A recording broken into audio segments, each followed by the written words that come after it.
ರಾಣೆಬೆನ್ನೂರಿನಲ್ಲಿ ಕೆಲವು ದಿನಗಳ ಹಿಂದೆ ಸುರಿದ ಭಾರಿ ಮಳೆಯ ರಭಸಕ್ಕೆ ದೈತ್ಯ ಮರವೊಂದು ಆಟೋದ ಮೇಲೆ ಬಿದ್ದು ವಾಹನ ಸಂಪೂರ್ಣ ಜಖಮಾಗಿದ್ದ.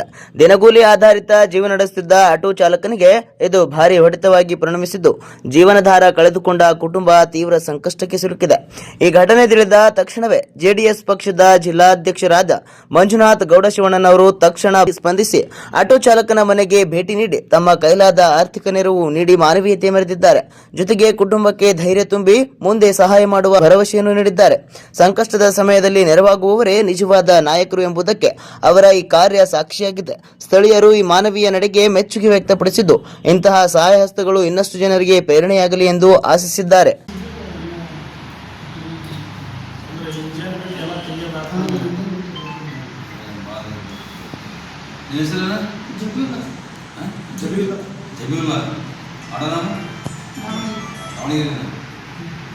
दावणी मिस्त्री वेल्डिंग सर मिस्त्री कंत्रा तरक्की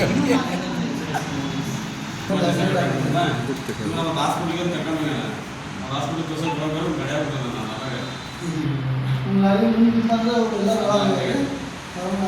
ಅದಕ್ಕೆ ಇನ್ಸೂರೆನ್ಸ್ ಕ್ಲೇಮ್ ಆಗೋಲ್ಲ. CC ಪರ್ಮನೆಂಟ್ ಅದೇ ಇರ್ತದೆ ಹಣೆ ಬಂದಾಗಿದ್ದು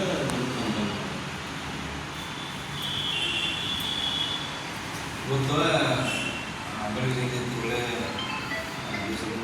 ನಿನ್ನೆ ಆಗಿದೆ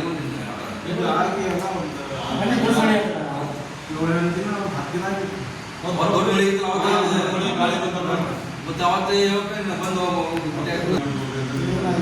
ಏನಾಗಲ್ಲ ಅಂತಂದು ಹೇಳುತ್ತೆ. ಮತ್ತೆ ನಿನ್ನೆ ಹೆಂಗಂದ್ರೆ ಈಗ ನಮ್ಮ ಜನ ಸಾವಿರ ಅನ್ನಕ್ಕೆ ಕಾಣ್ತಿದ್ದೆ